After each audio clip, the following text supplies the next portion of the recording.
I'm going to try to keep the energy level up that my colleagues have had this morning, and hopefully give you some useful, interesting information here. Co-presenting with me today, I have Mr. Greg Pollard.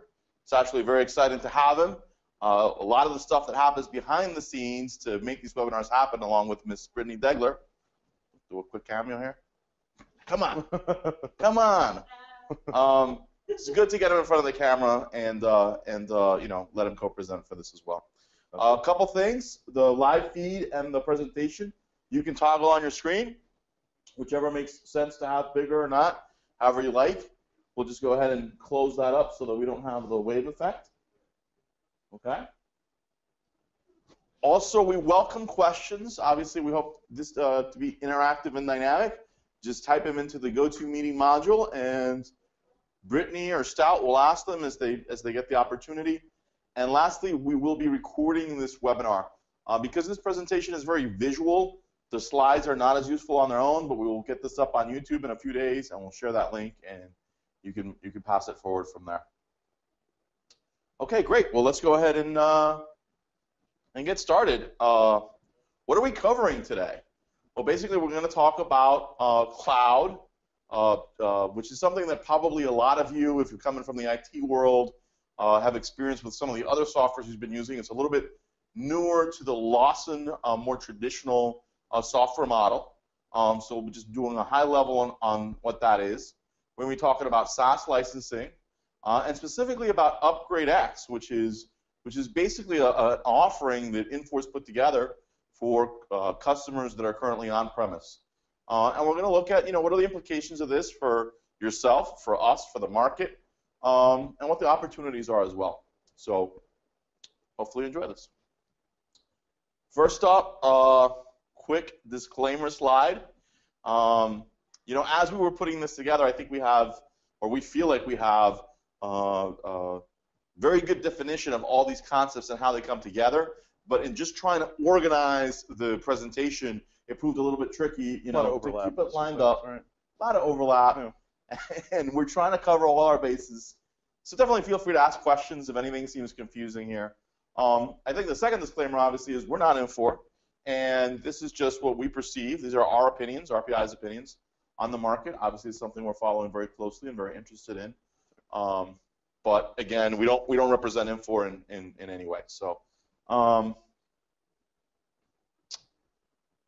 Talk a little bit about RPI. You can see that we must be a good consulting company because we force people to come to our corporate headquarters and take a picture, and about half of them are even smiling. We've been around for a long time. Our identity is very important to us. Behind the scenes, we work together as a team. Pretty much every single project that we do, even if you only see one or two of us on the front end, there's a lot of people behind them making things happen. And I think it helps us deliver better services and hopefully helps distinguish us in the market for any of you that have used our services. So, all right, probably all you want to hear about RPI. Now let's talk about what the cloud is. A cloud is a mass of condensed water vapor in the sky, of course, right? So for the purposes of this presentation, what we're talking about is a hosted, utility-based deployment strategy. You want to take a stab at some English to that? Well, that's not so useful to just say cloud, and it just means it. Right. Obviously, there's a lot of aspects to it that we've tried to outline here on the slide, and it's something that is elastic in certain ways in its scalability of the servers, and it is remote. It is hosted, and I think you know, more and more people, I think, are familiar with the term and right, what it means. And the concept of hosted, as we've used it traditionally, correct, means my server is elsewhere. The concept of the cloud brings in this utility-based idea into the equation, where these are shared infrastructure resources, at least theoretically. Traditionally, or in newer applications that are created for the cloud, they are multi-tenant and they are shared. The Salesforce.com type example of one server with segregated within the application. Okay. And I think it's a very important part of to understand this very important part of Infor strategy, right? You know, Infor has some products like Lawson that have been around for a long time, and that were developed and deployed in more traditional software models. But when Infor looks at the path forward, they definitely see that cloud is the place to be. I think that's important for a couple of reasons. One is that is going to be their direction. Even when they look at new iterations of Lawson software, they're going to be cloud available first, where they have more control. And also some of the other things that you get around that, like consistency of core code, ability to scale, to have the same infrastructure, are really what Infor is going to be focusing on, right? So I think that as you look long term at your use of the Lawson software and your own partnership with Lawson, this is going to be where the lead adopters are going to be. This is going to be where the money's invested. And I think the second interesting thing is that this isn't something that Infor's chosen to build out on their own, right? They're partnering with Amazon, who's by far the market leader at the moment. There's some you were saying the other day that maybe they're not building it because they're a little late to this game, right. But they feel like that's an advantage, right? Right, definitely. I mean, why focus on building out your own cloud platform? Focus on the software, and ultimately, with the homogeneous platform and system that the cloud will allow, they'll be able to focus on that software more, and eventually that will mean better software for all of you, all right. of us. I mean, their core, they're a software company. Right. I will say an interesting thing from the quote on the slide is that not only does it allow them to align with the market leader today, but it allows them to hedge a little bit and say, whoever the market leader is 10 years from now, or whoever's got something new and cool, we can go adopt because we're not competing against ourselves. So, cloud in a nutshell. So let's talk about SaaS, which is sort of the other half of this new software model, and what it really comes down to is a licensing model. Right. Yeah. Yeah, definitely. I mean, technically a licensing model where you are renting the software or leasing the software in our slide here. It does allow for some components to be scaled up or down, added on, not something that you have to buy a large capital expenditure for a perpetual license that you own. So there is some accounting benefits, perhaps in some situations where you might want to lease the software and have it be an operating expense rather than a capital expenditure, but ultimately it allows some more flexibility in your licensing going forward, where I'm guessing most people have pretty much just added throughout the years here. And not scaled down. And not scaled down, not saying that is necessarily going to happen in a SaaS model, but that might be the path that some might take to navigate, or maybe newer customers that might not have licenses currently. And I think if you look at it through the prism of the SaaS licensing model, where you are leasing the software, having hosted or cloud makes a lot more sense than on-premise, right? Because it allows for that more dynamic, on-off, temporary nature. Right, exactly. From a hardware and infrastructure standpoint, being able to scale that up and down, and also from a knowledge and skill resource for some of the new products and platforms and so forth. You might just not have the people internally to support that, to build it out in the first place, and a lot easier to just sign some papers and have it turned on. Not that it's always that simple. Makes a lot of sense. Right, and there's this theoretical selling point that is reducing that overall IT cost by having it, included in the software as part of the service, and also not having to have the staff on site to support it. Now, the concept of off-premise, actually, since we use on-premise for the this on, has actually been around for a long time. It's evolved based on the different needs at different times, and I guess we first started seeing it in the 60s, which is before our time, but we can read Wikipedia and the history books. Right. And back then, I guess size, computing power is what made that important. And obviously, as that in both cost and scale became more portable and affordable, everybody brought that in house. In the 90s, we saw a little bit of a revival with the concept of ASPs, right, which are basically hosted off-premise service solutions. Mm-hmm. And now we see the SaaS model, which actually originated with companies that started with that model to begin with, which I think makes a lot of sense. Mm-hmm. And now we see other companies trying to adopt that. So just a real quick ASP versus SaaS, right? So ASP is a third-party company, traditionally, that is hosting software company software on behalf of a client, right? They don't really get involved with the licensing. Most of the software will be more traditional client-server application-based, and instances tend to be dedicated. With a SaaS model, that is a vendor service, right? And it's roped into the licensing, basically, right? It becomes that single point of cost. And obviously, the companies that develop it, being more modern, have web-based front ends, right? That's what you're leasing, is basically access to these. And this multi-tenant concept is something that we see a lot. It's very important to Infor strategy. I do wonder sometimes how important that is to the customer base. Right, exactly. So, and I think that is a little bit more long-term as we go through some of the Upgrade X options for existing customers. We know that 10 is not a multi-tenant system. Exactly, but going forward, if you do have that built into your model, you will be able to perform upgrades across many client systems, right? It's really just one system with clients using their segregated portion of it. You'll be able to share resources and be elastic as far as when computing is needed for different companies' systems.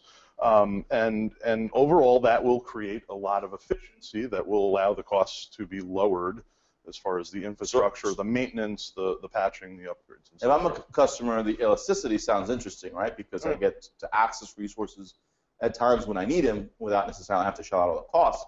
The being on the same cycle as everybody else in terms of upgrading the software, it's sort of a big departure from where we are with Lawson today. So I think that it takes a little bit longer to wrap your head around, but it's going to necessitate, once they get to that, Lawson sort of changing the way that they behave and being less, customer-specific major release patches than just sort of smaller, more tested, bulletproof iterations, kind of like Windows rollouts. Yeah. Right. Yeah, I'm not exactly sure how that will evolve, but there's probably some time. Well, before I this guess happens, very important on the multi-tenant is 10 is not multi-tenant, right? So we're talking about migrating 10 to the cloud. It's not a multi-tenant solution, but I think it's important to understand that that is Infor's long-term plan, and that as they figure out how their company is going to operate towards the future, that's going to be a goal that we're trying to attain. Right, exactly. So paradigms obviously shift. There's nothing new there. A quick little story of one that's happened at least in our in our lifetime here was you guys probably remember back in the 90s. A lot of you probably had large stacks of CDs. I still have some. They're in my garage. I can't bear to part with them, even though my wife's been on the case to get rid of them for some time. And amazing music industry boomed in the 90s, sold millions and millions and millions of records. And basically, this was the business model that they had, selling a physical package, record stores everywhere. And along came basically a market disruptor that changed the way we thought of obtaining music, right? So instead of going to a store and getting it, or even early days of Amazon, the concept was basically that you could acquire a data file over the internet. I think what's really interesting about this story is that the immediate short-term winner was Apple, right?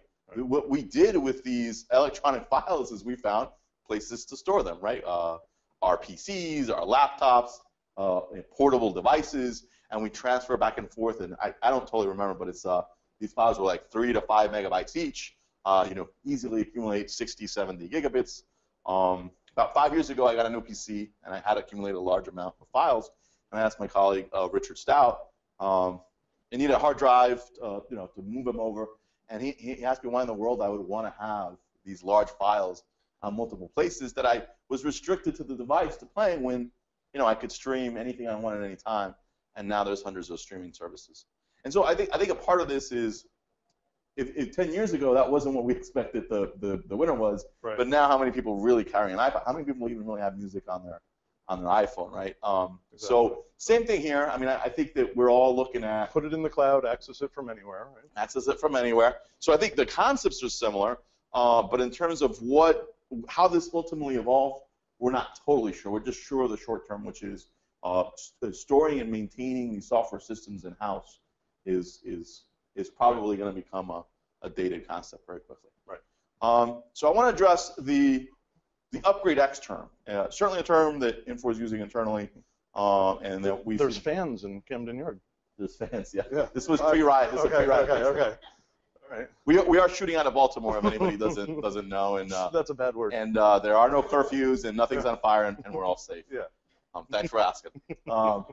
So Upgrade X, really what it is, it's a triple play, right? And it talks about going from on-premise to cloud, 9x to 10x, and perpetual licensing to SaaS. And basically, these are three things that are very important to Infor as a company, and who they want to be. Obviously, they want to be a cloud SaaS company, but they also want to get their Lawson client base to 10.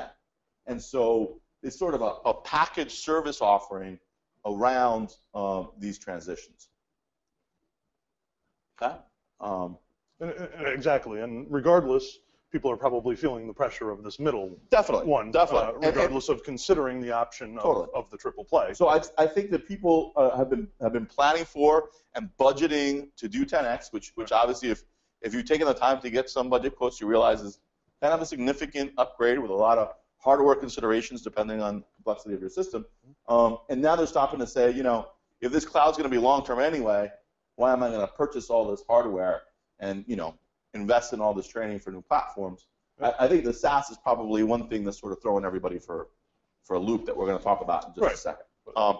First, not to deviate, but just to compare the Upgrade X to the Cloud Business Suite, because the Cloud Business Suite is something that Infor has been talking about the last two Informs and some of the other materials. I don't know if you've seen those nice commercials. That's every industry should be every business should be its own cloud. Right. So conceptually, Infor has a lot of products. It has large cloud adoption in those products, and this has been the direction that they've decided to move forward for some time. This isn't something that happened in the last 6 months. It's something that the Lawson market has started to adopt in the last 6 months. I do think there's some important differences, but especially one. This concept is sort of a predefined suite, right? It's the idea of rapid provisioning. If the system that I'm going to provide to you is the same one that I'm going to provide to the next 100 customers, right? I'm going to define the naming conventions. I'm going to define the product suites. Then I can automate the process of recreating that, and that has a lot of value to me, right? Because building out the infrastructure at Lawson in version 10, it's most of these upgrade proposals that you guys are looking at. When you look at Upgrade X, it's different than the Cloud Business Suite, right? This is targeted at a current base, and one of the things it needs to do to enable that is to match the licensing structure that clients have today, right? Clients today don't necessarily have FinPro and LTM and HCM. They might have specific modules depending on when they ramped up to Lawson and whether they let some shelfware go or whatever that nature. So why is this important? Because this can be automated. This has to be built out, and that takes a little bit more time. Right. But this is generally where we are for existing customers. Totally. Yeah, totally. It's generally what's going to make sense. I'm sure that there are some situations where a new, fresh instance. The situation is that you're looking at purchasing a lot of things that you might not have, and there might be some efficiencies to go in there. So, yeah. And obviously, the rapid provisioning, again, why is that important to you as the customer? We have to keep in mind that these things add up, and the efficiencies are there to drive down the cost of some things that aren't necessarily that as important as the functionality of the software. So to paraphrase, what's good for Infor is good for you. Yeah, there you go. Right. But maybe not for us too. Ultimately. Okay, fair enough. Maybe not for consultants. And here's just quoting it for themselves, and you can see it's all cloud, all subscription based, and really, this is more for net new customers. Definitely the direction they're there, and this is ideal for existing customers. Custom packaging basically means a licensing structure. Right.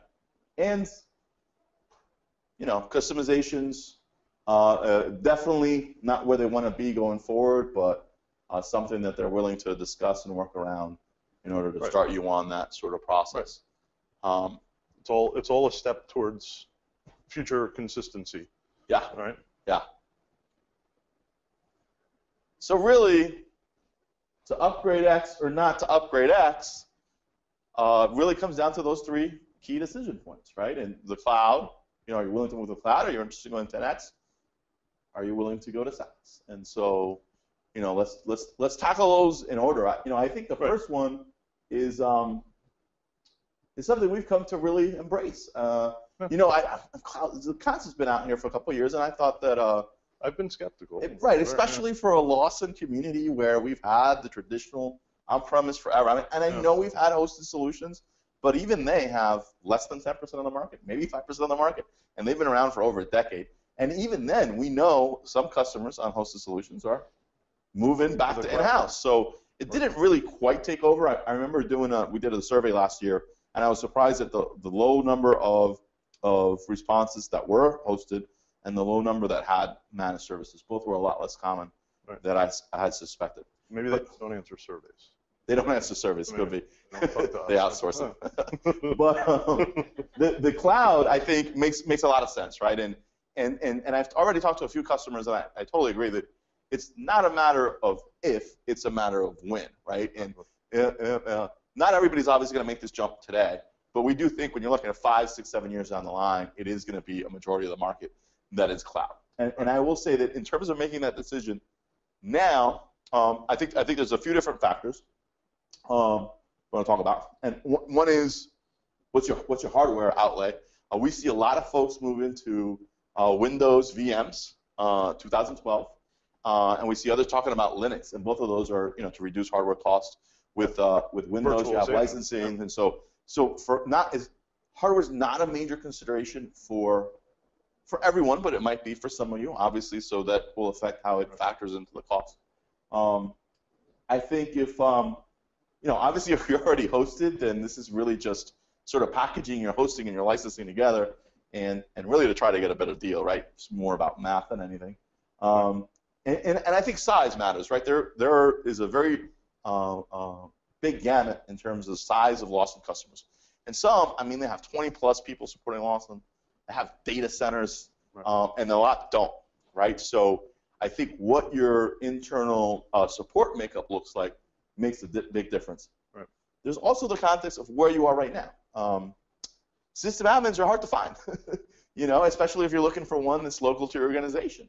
And if you just lost one, it's going to be a major investment to get someone or get someone trained up. I think depending on where you are in terms of your internal support of the system, you might be looking at doing that. I think. Yeah. So sorry. Go ahead. And I've said it a few times before. Millennials are not coming out of school and saying, "I want to be a Lawson system admin," right? Or "I want to work on a Lawson system." Like we came out of school, we were like, "I want to be a Lawson system admin." Exactly. Yeah. I know it happens, but I think there's potential. I would envision that there's more attrition than supply coming from the bottom. So. Totally. And that supply might be coming from elsewhere. Right. Exactly. So a couple other ones to sort of think through. When you're doing this analysis, I think when you look at what happens to the resource base, and we're going to talk about this in a couple slides, the project backlog, right? So if you have a lot of things that your organization wants to do, RQC rollouts, ESS customs, IPA development, and really IPA development should be something ongoing, continuous improvement. You can repurpose the staff to start doing those things and get a lot more value out of the system. So I think makes a lot of sense. And I want to talk about this not on Microsoft Shop. So we are seeing a lot of customers move to Windows. And we know that Infor's Amazon hosted cloud solution is Windows. And we know that unlike 20 years ago, they're basically developing Windows first. Right. And then for whatever other platforms, they're coming secondary and replicating that. So for the medium term, this is going to be a Windows world. And you have the Mingle SharePoint that also exclusively Windows, right? So I guess most places are Windows shops today because you use them for other things. Right. But say you're not, or not just iSeries, Unix, whatever. You don't have that internal Windows knowledge base and staff. Hey, that might be a good thing to move here to the vendor. Right. So, and speaking of which, we're going to talk real quick about the Lawson system architecture. I don't know if, it's Richard Stout. Maybe he wants to. Hey. Hello. Hi. Hello. It's good to see you. Keith, Greg. Surprised to meet you here today. Yeah. Happen to be here today? Yeah. For some other reason? So I'd like to talk through a little bit, quick evolution story of what the Lawson environment has gone through over the past few years. So here, let's take a look at like a Lawson version 7, late 90s, early 2000s. It was a basic client server application, right? This is when things were simple, when LSF would ran primarily on a Unix environment. And had just basically one kind of client. As we move forward with version 8, introduced the web front end to Lawson, and that brought in a web server component to our Lawson environment, as well as a new kind of client, the portal client. Maybe shortly after that, we saw the adoption of self-service, which expanded the web footprint a bit. And added a browser compatibility into the mix. Here we are moving forward to just under 10 years ago, and we look at adding some add-on modules here. We've got Lawson Business Intelligence, Mobile Supply Chain Management. This is where Lawson environments, we started to see more heterogeneous environments. A lot of organizations running LSF on a Unix backend, but some of these other modules bringing up on Windows. MSCM also brings with it the handheld dependency and the wireless infrastructure that goes along with that. Moving forward to more recent times, here we've brought in Smart Office, which is a new kind of user interface. It's a thick client that has desktop dependencies, hardware and software dependencies. Smart Office only runs on Windows, so if you're an iSeries or AIX backend, you're definitely now looking at an environment that's cross-platform. And the big one here, this is our jump to version 10. And you see what we've brought in here is a Landmark application server. Landmark is as big as LSF is from a server standpoint. That's going to run our IPA workflow engine. We've also brought in Mingle, which is a required component of the web infrastructure of Lawson 10. This is the first time that we brought a dependency in on SQL Server. So now, in addition to having a heterogeneous architecture, we've got multiple database vendors in the mix between Oracle and SQL Server. Hey, thank you very much, Stout. That's a great picture of the architecture. Let's see. Before you go, let me ask you: if you were going to build all this out, would you go to the cloud, or would you build this out all internally? Yeah, I don't know. This is a lot of pieces. It's a pretty complex environment. I mean, it's for a single environment, you're looking at 6 weeks to build this out from start to finish. So that's pretty significant. If you investment of time or money, and exactly, and it's all infrastructure. Right? It's all infrastructure. No value add. What does your organization need to excel at? Does your organization need to excel at financial services or patient care or building Lawson environments? Yeah, well, ours needs to excel at building Lawson environments. Yes. But even then, we'd rather excel at value add, right? We'd rather excel at doing things with these tools than just installing them and right. Yeah. Absolutely. Oh man, don't get me started. I think that's for our next presentation on XI. Super excited to move out of the infrastructure world and into some of the more exciting products of what can you build once the foundation is already laid down.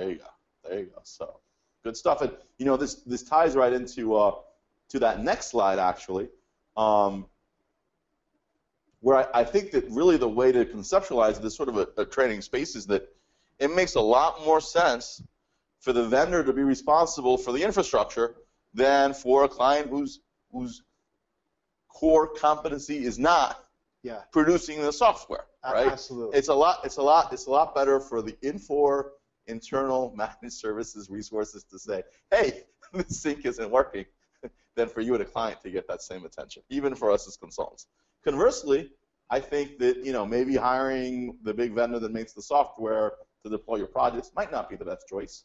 And here I'm saying the resources internally are the ones that should be doing that. But it's similar for us. Medium term, long term, we're going to do less and less infrastructure building, system maintenance, patch updates, and more project-oriented services which is where we want to be in the value add space. So, so basically, on that first point, cloud, the answer is yeah, we think it's a really good idea. Yeah, I'm pro cloud. And we've done a lot of these version 10 deployments at this point, and if anything, it's made us even more pro cloud. Yeah, right. Absolutely, because this is where we want to be. It's where we want to be. Right. Yeah. And this is where you want to be. Okay. So real quick, the second point, maybe you can chime in on this one as well, is 10x. The decision point on moving to 10x. So 10's been out for like 5 years, and obviously a great majority of the market, over 90%, has waited till now to start migrating. Obviously, we've got this huge transition going on, and part of what it I think has been, unfortunately, the difficulty in articulating the why move to 10, right? Other than to stay on mainstream support and to get current enhancements and so forth, and that still continues to be one of the main drivers. I think another driver is hardware and browser compatibility. People are running 9 on Windows 2003, which is about to become unsupported, and they're seeing the need to migrate to new stuff. They want to go all the way to 2012 R2, right? And the only way you can do that now is with 10.7 to be supported. And I think that a lot of organizations, since they saw this coming for a while, have sort of projected internally their resources to manage these projects in this timeline. So, I think if you're still thinking, do I move to 10 or not? I don't know that there's many folks out there that are really at that point. It's more, do I keep it on premise, or is this my opportunity to jump to the cloud? Yeah. Yeah. Certainly. We know this is happening. If you're going to stay on Lawson in the short term, you do want to stay within mainstream maintenance. You want to be in the middle of the pack, right? You don't want to be left behind, especially in terms of compatibility with things like Microsoft operating systems, other components. We saw last summer with the big BSI tax factory update that caused a domino effect of updates across the system that were required, all based on regulatory requirements. So you do want to be in the middle of the pack there. So I think the other important part is sort of the long-term carrot, and actually 4 o'clock today we're going to be talking XI. Yeah. And I think we're going to be hearing a lot about XI because it's very sexy. It's got a lot of really cool stuff, right? It's going to be a major advancement in Lawson, and I think part of moving to 10 is putting yourself on that path to XI, getting used to the landmark technology, migrating to the cloud if that's what you choose to do.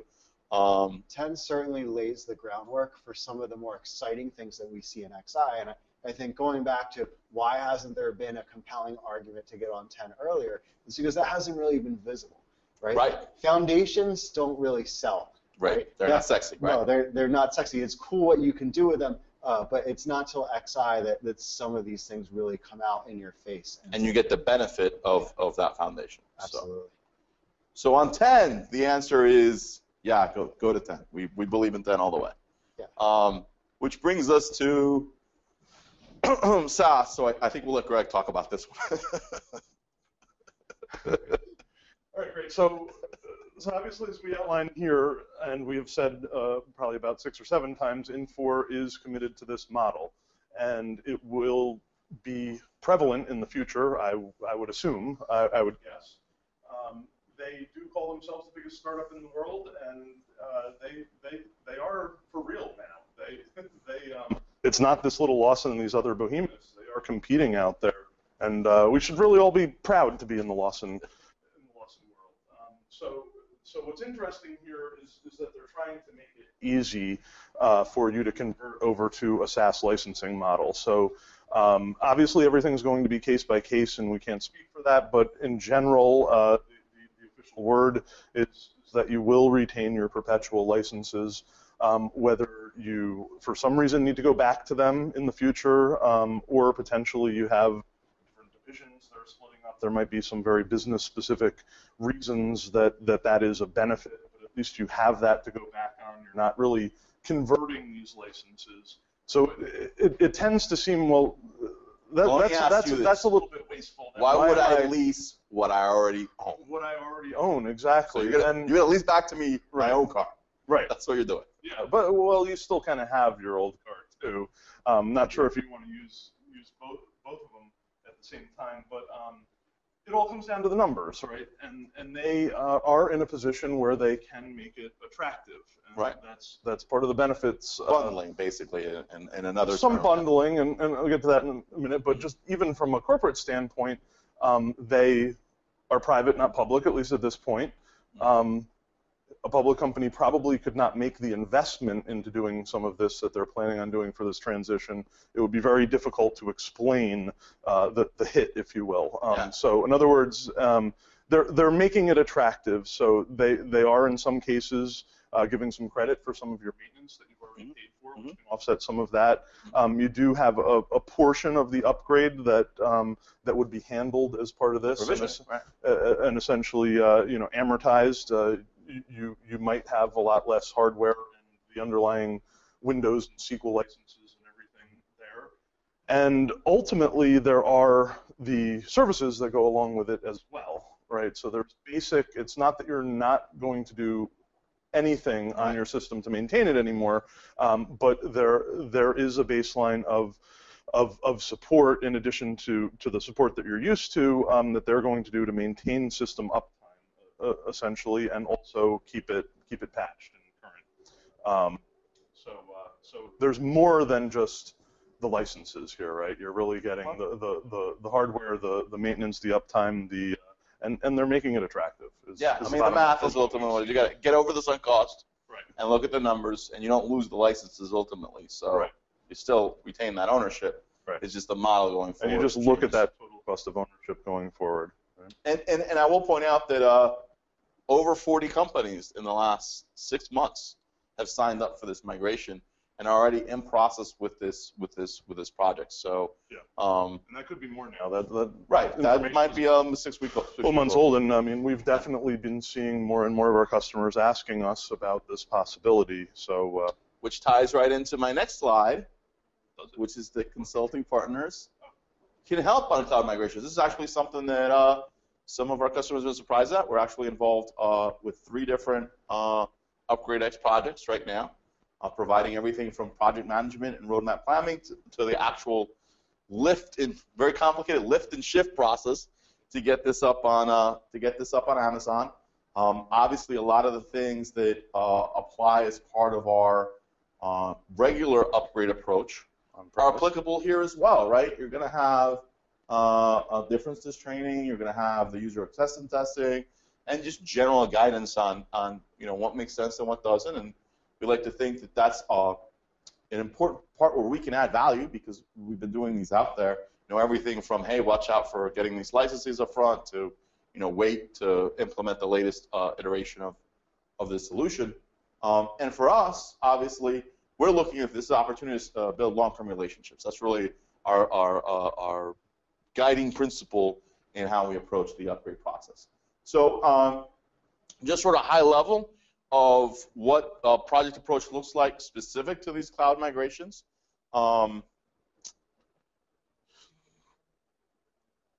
Mostly pretty straightforward. I would say that one of the important things is that there are different parties involved in making this happening in terms of provisioning the systems. There's going to be, generally we recommend 4 passes of migrating this data over. And those things are basically the equivalent of system downtime, right? So you're going to want to plan around that, what your windows are of things that you can control in terms of application expiration, user acceptance testing, and you're going to want to outline that at the very beginning and make sure that your users don't like to get surprised, right? They don't want to know they need to test next week. You want to set that up at the beginning, set up that whole plan. When are we expecting this to occur? Who's responsible? And that's obviously something we can help guide with. And obviously,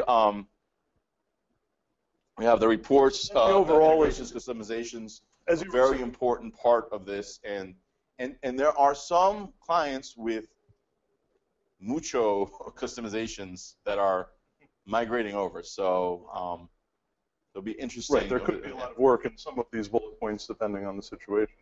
Yeah. But, and something that Keith alluded to earlier is that there is coordination with more parties now for your upgrade and your migration, right? It is a little bit more complex than just working with RPI and upgrading your on-premise solution. So the project management layer, the coordination, the organization, and keeping everything on schedule, on track, sounds like a given, but it does become a little bit more difficult, even as there's kind of multiple parties within Infor. So yeah, just talking about some of those considerations. I would say from a timeline perspective, you're looking at 6 months plus. You're really looking at 6 months plus. Whether you upgrade on premise or do the migration. Obviously, things can be condensed. Usually, it's a lot of organizational change to make happen that quickly. We usually find that sometimes the aggressive timelines are hard to meet. That's not necessarily on our end. So 6 months plus is realistic. If you're already on Windows SQL, you're at a huge advantage to going cloud. It's a very easy path because you don't have to deal with transforming those databases. And I think it's important to understand, what other things are on the project roadmap. If archiving is a to-do that you've had for a couple of years, hey, now would be a great time to take care of that project, reduce the size of that database, make those migrations easier and quicker. And obviously, if anybody wants help going through the pros and cons or analyzing that math, that's something that Mr. Pollard here would be very happy to help you with. I think that there's a couple different ways to look at it. One is since you're getting the system uptime included in the SaaS model, we tend to look at, what is the cost to support the system, and I more think what the value is of the projects that those resources could be doing. So more sort of a repurposing.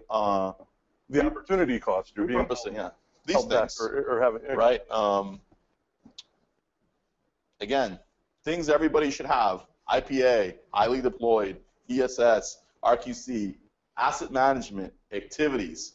There's a lot of really good,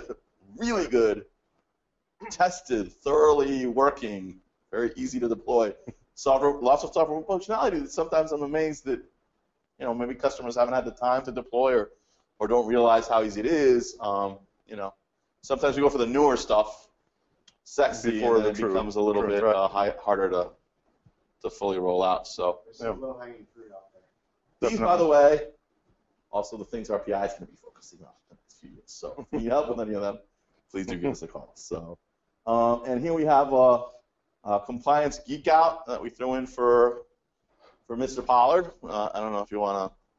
Do you like those logos? So the point here is kind of back to a little bit further that Infor is relying on Amazon to maintain a lot of certifications and compliance with different aspects, and Amazon's in a much better spot to do that, right? Just based on scale, and basically you're not giving anything up by not having Infor host directly or build their own cloud. You are probably gaining some more compliance in certain areas, and I mean, I think if we were talking about AWS a couple years ago, maybe people would be a little bit more skeptical, but I think it's been out there long enough and mainstream enough that the people. Didn't you say the CIA is migrating to AWS? It's not Lawson, though. It's some other system. Yeah, it's an Infor product. Infor product. They're migrating. Yeah. CIA is migrating to the cloud. You almost wonder if Amazon's more secure at this point than government, right? So, yeah. And probably what I see is just a lot of logos. We should get into the compliance business because apparently it's a very good one. But I also see that if I was an internal IT department, that's a lot of stuff to keep up with, right? And somebody else is doing this at just a ridiculous scale, and has the folks and the talent invested in making that happen. Let them do it, and let me do what I do. So I think that makes a lot of sense. And that's what we got here for today. So we'll take questions. Give me one question. No questions today?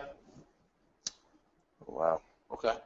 I guess they've been sitting through all the webinars. Yeah. Okay, that's fair enough. Yeah. We're just keeping Keith and Richard caffeinated, and so no questions still coming through. Okay, that's fine. Well, if you think of anything afterwards, we're happy to. Yeah, definitely. And thank you very much for your time. We hope you see us for the next presentation I'm going to do my plug. At 2:45, we're going to be talking about global HR and LTM, and at 4 o'clock, we're going to be talking about XI. That's going to be a lot of fun. And you can get to those webinars on www.rpic.com under events. Thank you very much. Thank you.